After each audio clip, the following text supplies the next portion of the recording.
The lead story for Thursday, May 1st. The FCC targets Chinese testing labs over security concerns in U.S. electronics imports.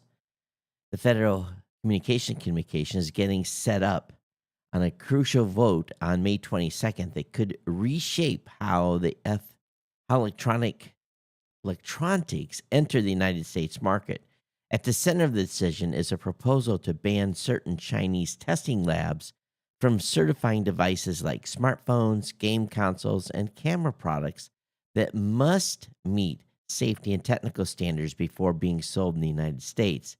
FCC Chair Brendan Carr warns that some of these labs are controlled by foreign entities deemed national security threats, creating a loophole that could expose Americans to compromised tech. If passed, the new rule would prohibit such labs from participating in the FCC's equipment authorization process, tightening oversight and potentially escalating existing tensions with China. I want to welcome you to episode 1818. Of course, I'm your host, Todd Cochran, and this move is a big one. And I did not realize that external labs were doing testing on many electronic products that were coming from the United States. It pretty much surprised me that was the actual case, that the FCC wasn't actually involved in the actual testing of all electronics coming into America, that these labs external to the FCC could approve electronics come into the U.S. That kind of just shocks me quite a bit. Now, what this step means is that 75% of electronics testing is done in labs based in China. Now, they say while the FCC includes national security checks in our equipment authorization process, they've not had rules on the books that require the test labs conducting those reviews to be trustworthy. So this is a big change. This change would adopt a rule that prohibits test labs from participating in the FCC equipment authorization process. So if they're owned, controlled, or directed by entities that pose a national security risk. This move could keep more electronics made or tested in China from reaching the United States. Now, we know back in 22, the FCC banned Huawei and ZTE Electronics over the same kinds of national security risks. And so does this mean then, which I don't understand, and which is not in this document, is there labs that they trust, number one? Number two, can they send electronics to the U.S. for approval? It's a very interesting dilemma here, being that 75% of electronics that reach the United States are actually tested in China. That's a pretty amazing number indeed. Again, I want to welcome you to episode 1818. Of course, I'm your host, and of course, a shout out to our incredible sponsor at GoDaddy. Score exclusive deals and discounts at geeknewscentral.com/GoDaddy. And to all of our listeners, of course, you are the heartbeat of this show. If you want to support Geek News Central, head to geeknewscentral.com/insider and become a GNC insider. While we are live and lit, or lit and live. So don't just listen, experience the show live by grabbing a modern podcast app at podcastapps.com. Of course, we want you to check out the full Geek News Central universe at geeknewscentral.com, where you find all of our partner shows, tons of new tech. Of course, you can stay in the loop on the website by following, subscribe to the podcast via your favorite podcast app. And don't forget to sign up for our newsletter at geeknewscentral.com on the website for even more insider scoops. Of course, you can join the conversation at geeknews.chat, or you can email me directly here, geeknews@gmail.com. You can also hit me up on X at Geek News, and of course, you can catch me on Facebook as well. So I'm hitting all kinds of buttons this morning. And of course, immediately, what's the first thing that happens is as soon as we go live, the camera stops working. So we'll come back to that and see if I get a live camera here in a minute. See, did that work? It did. Let's see how long it lasts. Hey, as a reminder, you have the ability to save money, and we want you to save on our GoDaddy deals. Let's start with a website or podcasts. My codes make it easy and affordable. Grab GoDaddy's economy hosting for just $6.99 a month. That's a full year of hosting with a free domain name, professional email, and an SSL certificate. If you're interested in WordPress, which is my favorite, WordPress managed hosting is just $12.99 a month, which includes a free domain name, professional email, and SSL certificate. Of course, if you need a domain name, get yours for just $11.99. Of course, how about GoDaddy Website Builder? Get a free 30-day trial on personal business or business plus plans. Of course, I use all of my GoDaddy products and services, and your support keeps this podcast alive. Use our codes, click and save. You're backing this independent team of creators. Share my codes or website link with friends and family, because every time a code is used, it supports Geek News Central and keeps us alive and well. Thank you for keeping us online. Now, I will mention that I did get a message on our April performance. Yeah, our April performance, and overall, it was good. So I'm pretty pleased with that. So thank you for your support in April. Of course, we're here now in May, and definitely want those of you that have not taken advantage of a GoDaddy deal to consider to do so. Also, want to thank all of our insiders out there for your ongoing support and donations to the show. Hard to believe we're already into May. So essentially, about 10 days from now, I get on an airplane and head back to the United States. Be home a week, and then I go to London to the podcast show, and then back for an unspecified amount of time in Michigan and in the studio there. So hope you're all well. I got a whole bunch of stuff to get into today in the show stack. Again, thank you for being here, and thank you for staying subscribed to the podcast. There was a big controversy.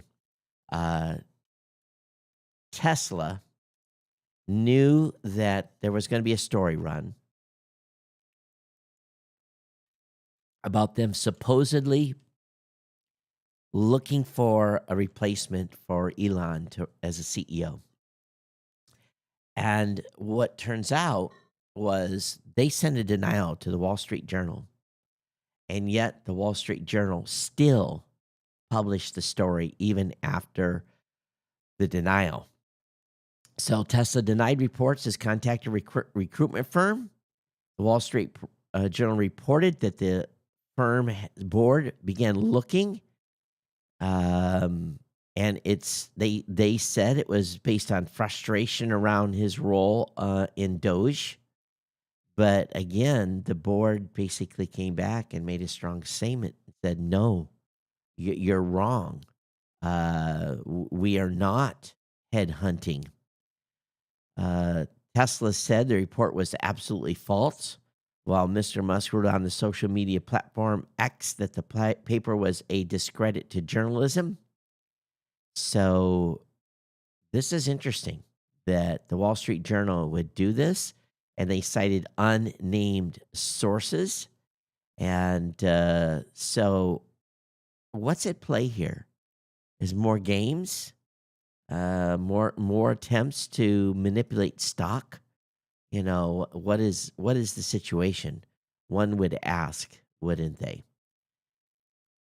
Amazon CEO Jassy warns of AI's unprecedented adoption. The self-described Though self-described as an AI optimist, Jassy cautioned that the technological shift may be quicker than other technology transitions in the past. Oh, it will be. It's going to be a huge shift. But he's pointing out, and what I find interesting here is that he pointed directly to declining education quality facing AI implementation, not the tech itself. He questioned whether schools are adequately preparing students for future tool use, including code applications. Um, I go back and I look at and I talk with my team on a regular basis, and we're doing getting some incredible outputs of data analysis. This is where I'm getting the biggest bang for the buck right now is that I can throw huge data analysis questions at the system and basically come up with source data and then have it analyze that data. It's really quite amazing. It really, really is. But you still have to know how to analyze what you've been given. You still have to create the content that you feed into it. So it isn't a free ride, but it does save massive, massive number of hours and allows me to make conclusive decisions on projects. We had been tossing around an idea for some time, and based upon the having raw data looked at, we said, nope, we're going to put this on the shelf, and we moved on. No more him and hawing about it. It really allowed us to have a chop and say, okay, we're going to move on to the next thing. And that's quite liberating, especially when maybe you're a small company and you don't have a data analyst on your team, but maybe you're looking to add something or remove something from your service. You can see what the impact is. So, yeah, it's a pretty amazing product when employed correctly. If you are switching topics here, if you are a if you use the PC Manager app um, on Windows, well, ads have crept into the Microsoft's free PC Manager app as well. So it just goes to show that every move that these companies are making these days are just continuing to up the ante and in the number of ways they try to monetize against us. It's really quite remarkable. A failed Soviet satellite is falling back to Earth. Scientists warn the car-sized probe could impact the ground. So that's a little bit scary in itself. So just be aware that look up. Of course, there's no idea where this thing is going to come down, but it could. Apple's sending spyware warnings to iPhone users in 100 countries, and I actually saw a post on Twitter of one of the people that have received this notification. So they've been sending warning to possible victims of spyware attacks. At the time of the writing, there appears to be at least 2 people have confirmed they've been notified by Apple, and that the warning itself says that users in 100 countries have received similar alerts. The company does not offer any specific as to how many people may have targeted or where the attacks are coming from. One recipient of warning is Italian journalist Ciro Pelagio, who works for an online news outlet called FanPage. The other, as far as we right now, is Dutch right-wing commentator Eva of Lardingerberg, who posed a screenshot and a video of the alleged warning on X. Apple informed him that it detected a targeted mercenary spyware attack against her iPhone. And the message, she said, the attack is likely targeting you specifically because of who you are and what you do. Now, what do you do when you get a warning like that? Is if they don't give you a remedy on what you need to change, that's bad. Do I reset the iPhone? That back to factory default, or is this thing need to be thrown in the trash? I probably would I would probably ditch the phone. I would probably buy a new phone. But then what's going to stop you from being targeted again? What's the recourse? I don't know. Be honest with you. Something very unusual. Starbucks has unveiled its first 3D printed store in Texas, built with robotic layered concrete.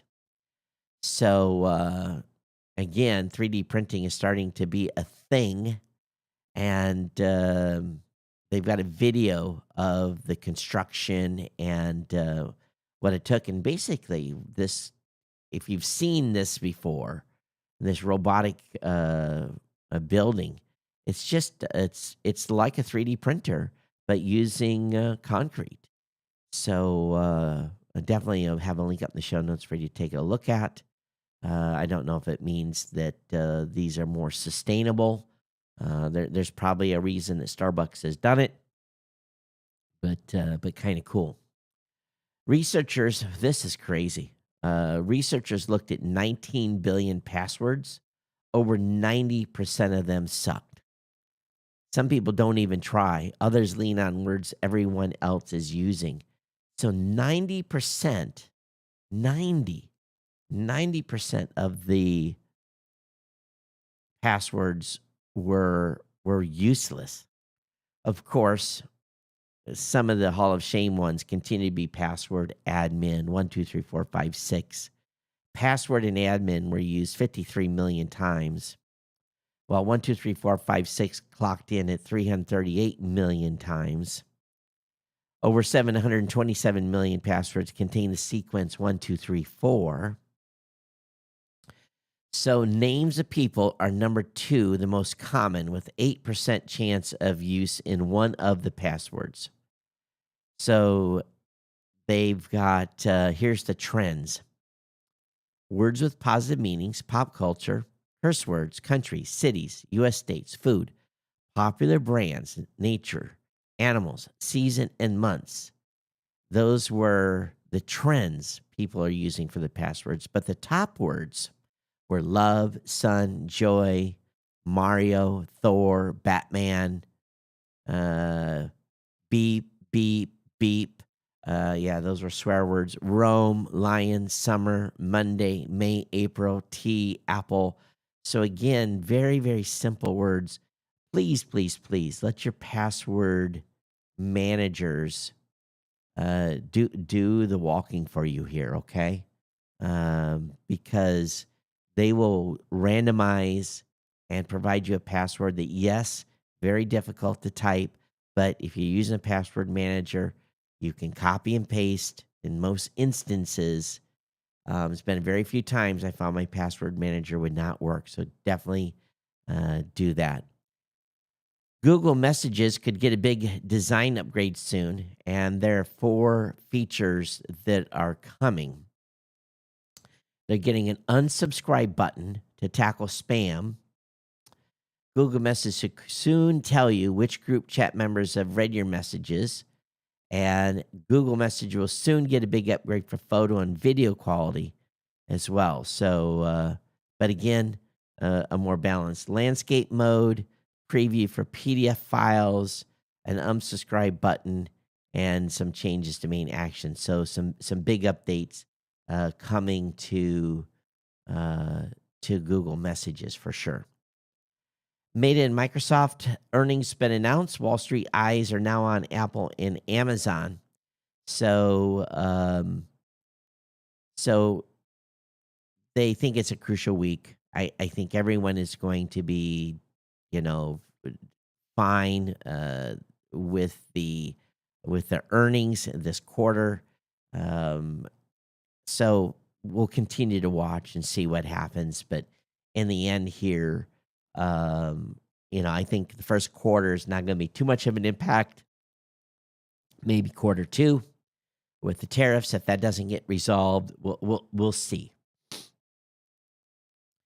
A interesting duo, Mike's Meta and Spotify are teaming up to lobby against Apple and Google. So this is a interesting combination here. Again, Meta and Spotify usually don't like each other in the least. So the Coalition for a Competitive Mobile Experience argues age verification should be the App Store's problem to solve. So Meta has joined forces with Spotify, Garmin, Match, and others to form a lobby group to represent their interests, especially as they come into conflict with those of Apple and Google.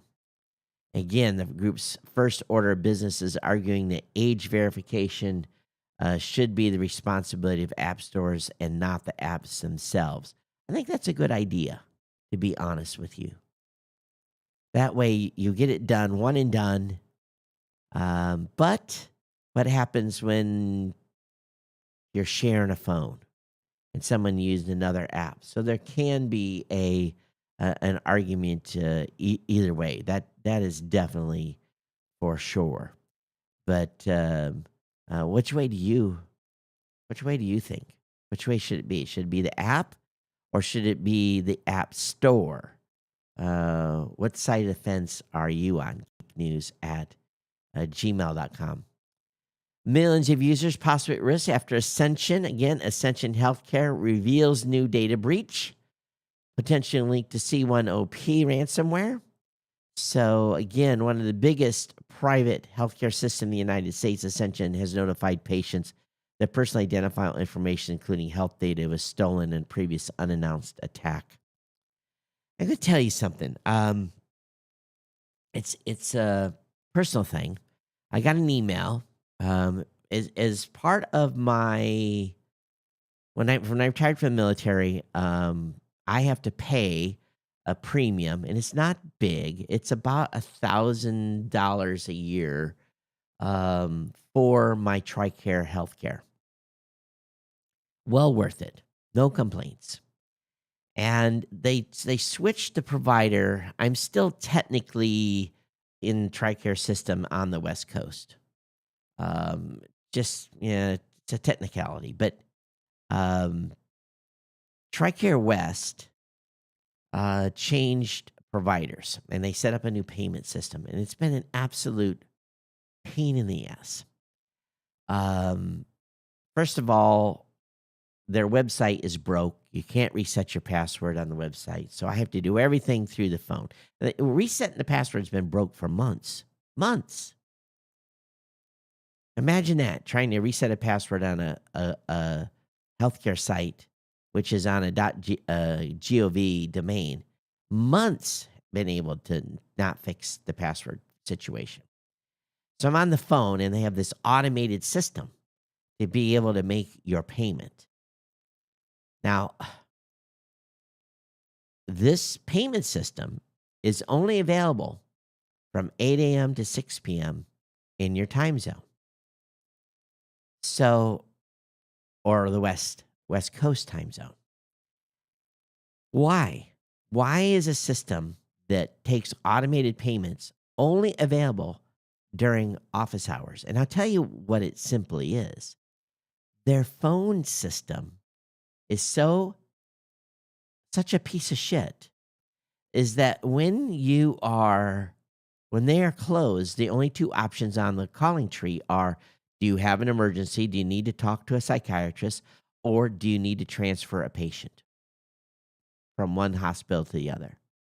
All of the functions in the tree are shut off. So, of course, I'm in a different time zone, and I'm trying to make a payment outside of business hours, and it's just impossible. So I have to wait until 9 o'clock at night here before I make a call, which makes it 9 a.m. in the morning, and their phone system allows me then to make my automated payment. Now, they'd sent me an email and said, your automated payment needs to be made, or your payment needs to be made, or you are going to be cut out of the system. You're going to be disenrolled. That's a big deal because enrollment periods are within certain windows. So I call the system. It says, you have no payment due. Like, got the email. It says I'm going to be disenrolled if I don't make my payment. So I wait on hold for 30, 40 minutes and finally get someone on the phone, and you can tell they're exasperated. And she says, sir, you're okay. They sent a message out, and they've got millions of you freaking out, thinking your health care is being canceled. She says, the people can't get into the website, so everyone's blowing up our phones. I said, well, I'm surprised it only took 40 minutes. She said, no, this has been going on for a week. So your government at work, ladies and gentlemen. Nothing was wrong, but they sent me an email, said, you're going to be disenrolled if you don't make your payment. I was already set up on autopay. Credit card's good. Insanity. Insanity. After 10 years, Flappy Bird is back. You know what Flappy Bird is? I don't. I guess maybe I've seen it at one time. But if you enjoyed having free time with silly games, Flappy Bird is making a comeback on Android. The revival is being handled by Epic Game Store, which will distribute the game on Google's mobile platform. So the trailer, just over 30 seconds long, introduces iconic bird escaping cage and flying through obstacle-filled environment. So if any of you love Flappy Birds, it will be back. This is a new one to me. If you have I've got Global Entry. It's wonderful. If you're traveling internationally, Global Entry is worth every penny. You don't have to go stand in line. You go have your face scanned. You proceed through the queue. They call your name. Sometimes they look at your passport. Sometimes they don't. You're really about 60 seconds. Typically to enter the country. It's wonderful, especially if you're on a tight connection, on an international connection. But it turns out Chris Krebs, who was the former CISA director, who is under investigation and is now a current punching bag for the administration, he had his Global Entry canceled because he is under federal investigation. It's very interesting. So, was this targeted? Was this automated? One would not know. But it is an interesting move. Apple must pay Optus $502 million as part of a UK patent dispute. So this is $502 million for the use of 4G patents and devices, including iPhones and iPads. Texas-based Optus Cellular Tech sued Apple in London in 2019 over the use of its patents. London's High Court ruled in 2023 that Apple should pay $56 million plus interest, but Optus argued it was too low and challenged the decision. And so this time, through a London court, Apple must pay $502 million to the patent holder. Tariffs.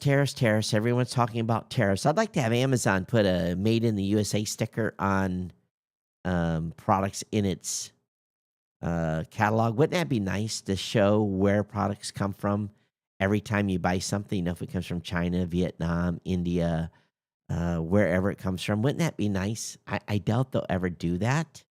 I think they would lose revenue if they did. But it's being stated that tariffs could further disrupt the stability of the PC hardware market. And they say it might be the right time to buy now. I think I've already warned all of you to do that.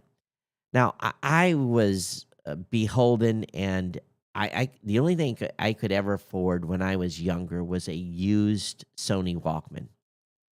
Any of you that got a brand new Sony Walkman cassette tape, you're quite the envy, because that was the device when I was a kid. Oh my God, everyone wanted a Sony Walkman. Someone's come up with a retro, and I call it the cassette Walkman. Please do not, please do not tarnish the Walkman name with this specific device. This retro cassette player comes with a pencil, but not the Barbie inline skating outfit it truly deserves. Now, I'll just leave it at that. It's a pink and aqua, I guess is the color. I don't know. Is that aqua? Um,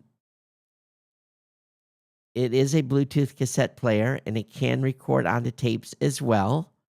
But again, please don't call anything a Walkman that doesn't have the iconic Sony beautiful design. I've actually recently on eBay scored one that doesn't work no more, but I just wanted one for the retro appeal of having it on the shelf. You get nostalgic. But how many of you remember the that distinct click and feel of the Sony Walkman? What a beautiful device. Love to hear what other retro stuff do you miss, or not necessarily miss, but had an absolute love for. Love to hear from you. Geeknews at gmail.com. First image from the world's largest solar telescope captures the sun in unheard detail. And how do you get science? I'm looking at this image, and I'm sure scientists are quite thrilled to have this closer, in-depth look at the sun. But when I see this, I'm like, yeah, it's fire.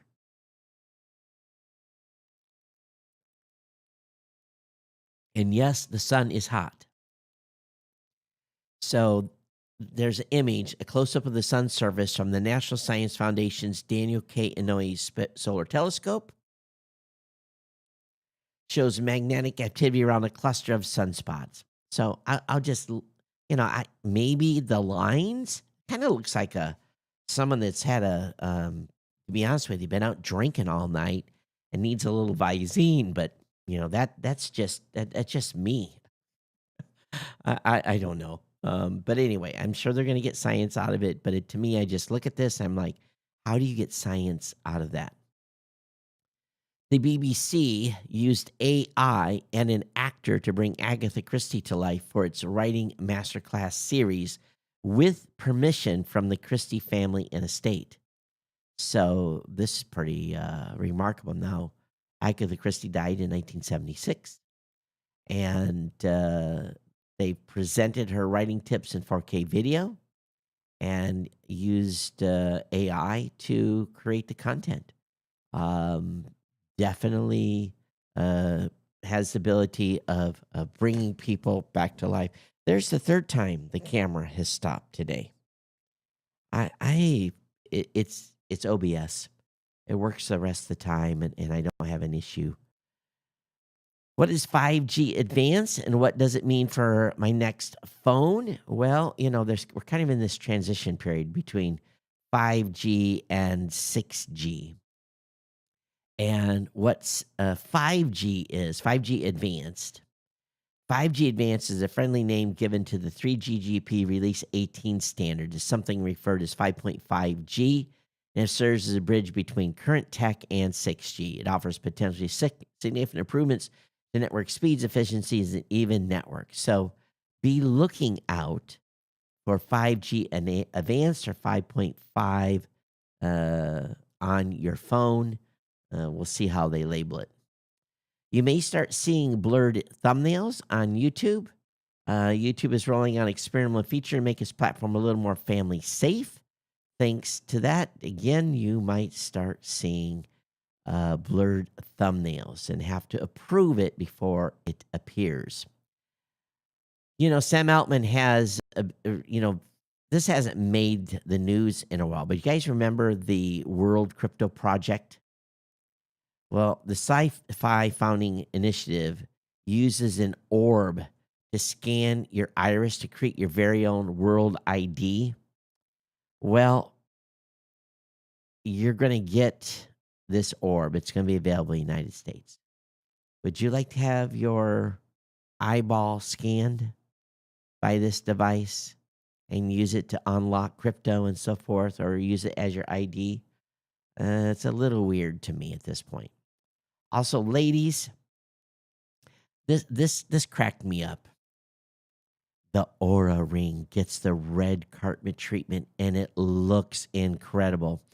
So what they show is they show a woman's hand with very expensive jewelry on the wrist. It got a bot chain. For those of you who don't know what a bot chain is, but you can see it's definitely Thai gold.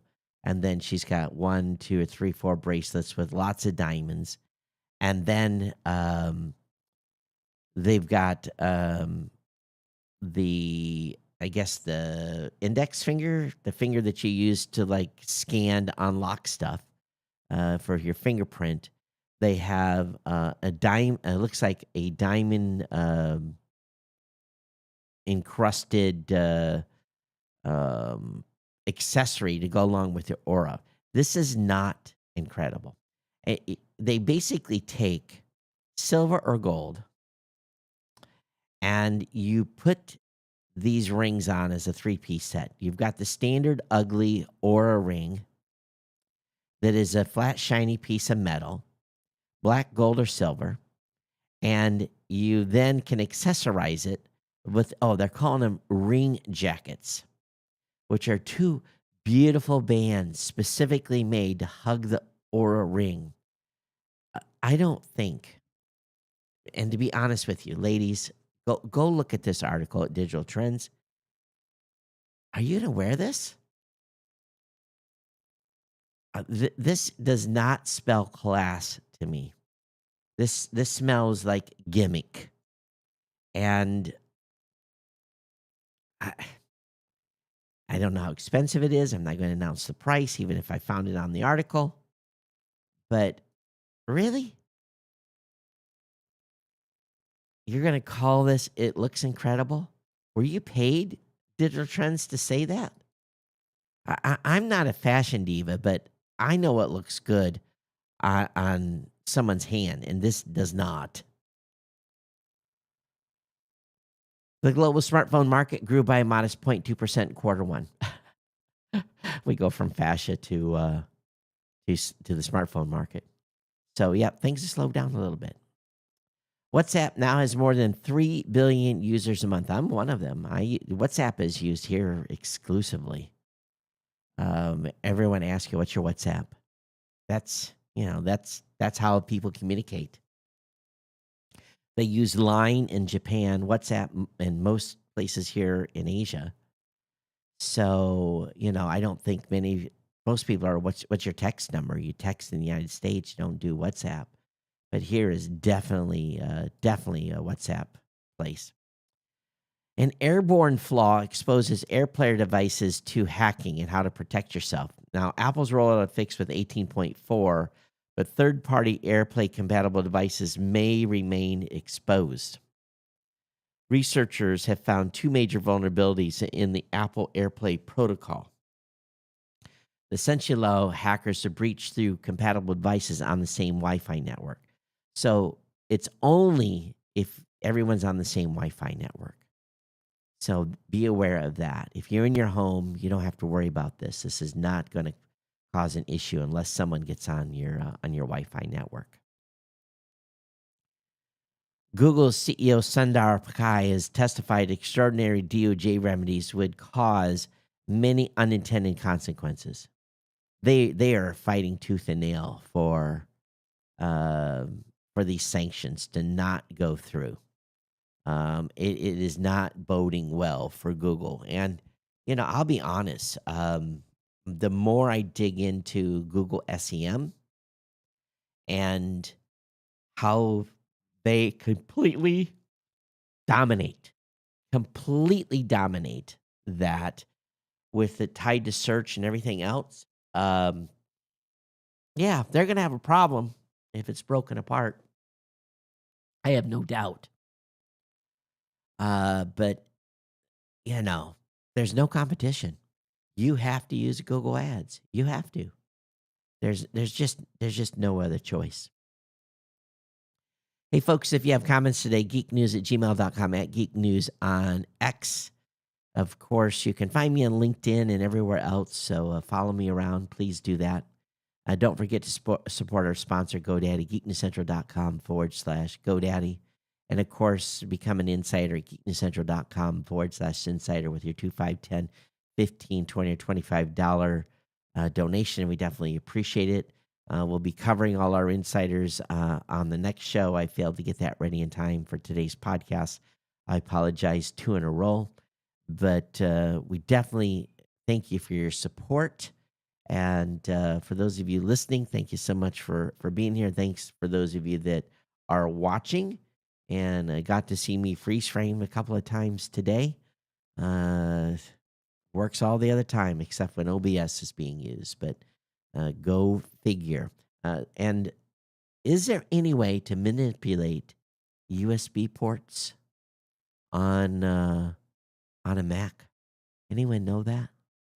I'm going to do some Googling around. Has to be a power issue. That's the only thing I can think of because we've got too many devices plugged in. But I unplug a bunch of devices before the show to try to lower the consumption on the ports but again, maybe it's just an interrupt thing with OBS. I don't know. But otherwise, hey, thank you for being here. We'll see you next time here on the Geek News Central podcast. Back Monday for another edition. Everyone, take care. See you next time.